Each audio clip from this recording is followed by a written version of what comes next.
Soybean എല്ലാവർക്കും ഇഷ്ടമായിരിക്കും അല്ലേ? നോൺ വെജ് കഴിക്കുന്നവരും വെജ് കഴിക്കുന്നവരും എല്ലാം ഒരുപോലെ കഴിക്കുന്ന ഒരു സാധനമാണ് സോയാബീൻ. സോയാബീൻ കഴിക്കാത്ത ആൾക്കാർ വളരെ ചുരുക്കമായിരിക്കും എന്ന് എനിക്ക് തോന്നുന്നു. കാരണം ഞാൻ സ്കൂളിലെല്ലാം കൊണ്ടുപോകുമ്പോൾ സോയാബീൻ ഫാൻസ് ഭയങ്കര കൂടുതലാണ്. അപ്പം നമുക്കിന്ന് സോയാബീനെ കൊണ്ടൊരു ഈവനിങ് സ്നാക്ക് പോലെ ചെയ്യാം. അപ്പോൾ സോയാബീനിലേക്ക് നമ്മൾ മഞ്ഞൾപ്പൊടി, മുളകരച്ചത്, ഉപ്പും കൂടെ ഇട്ടിട്ട് മാറ്റി വെച്ചിട്ടുണ്ട്. അത് നമുക്ക് മിക്സ് ചെയ്യേണ്ടതാണ്. ഇനി സോയാബീൻ മുക്കി പൊരിക്കാൻ വേണ്ടിയിട്ട് നമുക്കൊരു ബാറ്റർ റെഡിയാക്കാം.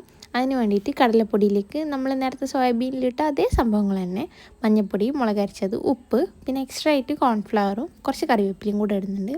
ഇതെല്ലാം നമ്മൾ മിക്സ് ചെയ്തിട്ട് ഇനി നമ്മൾ ഈ സോയാബീനും കൂടെ ഈ മിക്സിലെല്ലാം ഒന്ന് മിക്സ് ചെയ്ത് ഇനി നമുക്കിത് ഈ ബാറ്ററിൽ കുത്തി പൊരിച്ച് എടുക്കാം. അപ്പോൾ നമ്മൾ ഒരു സാധനം കൂടെ വിട്ടുപോയിട്ടുണ്ട്, ജീരകപ്പൊടി. ഇത് ഓപ്ഷണലാണ്, നിങ്ങൾക്ക് വേണമെങ്കിൽ ചേർക്കാം. ജീരകപ്പൊടി ചേർക്കുമ്പോൾ കുറച്ചും കൂടെ ടേസ്റ്റ് കൂടും. അപ്പോൾ നമുക്കിനി ഇത് ഓയിലിൽ നല്ലപോലെ ക്രമുറു ഫ്രൈ ചെയ്തെടുക്കാം. അങ്ങനെ നമ്മൾ സോയാബീൻ ഫ്രൈ ഇവിടെ റെഡി ആയിക്കൊണ്ടിരിക്കുന്നുണ്ട്. സോയാബീൻ ഫ്രൈ എന്ന് പറയാൻ പറ്റുമോ? നിങ്ങൾക്ക് ഇഷ്ടമുള്ള പേര് വിളിച്ചോ. ഞാനിപ്പോൾ ഇതിനെ സോയാബീൻ പക്കോട എന്ന് വിളിക്കാം. അങ്ങനെ നമ്മൾ സോയാബീൻ പക്കോട ഇവിടെ റെഡി ആയിക്കൊണ്ടിരിക്കുന്നുണ്ട്. അപ്പോൾ സാധനം ഫുള്ള് സെറ്റായി. നിൽക്ക് പോലെ ഞാനിനി ഇതിൻ്റെ കറുമുറു സൗണ്ട് ഇങ്ങനെ കേൾപ്പിച്ചു തരാം. അപ്പം ഞാനിനി പോയി തിന്നട്ടെ. അടുത്ത വീഡിയോയിൽ കാണാം. ടാറ്റാ, ബൈ.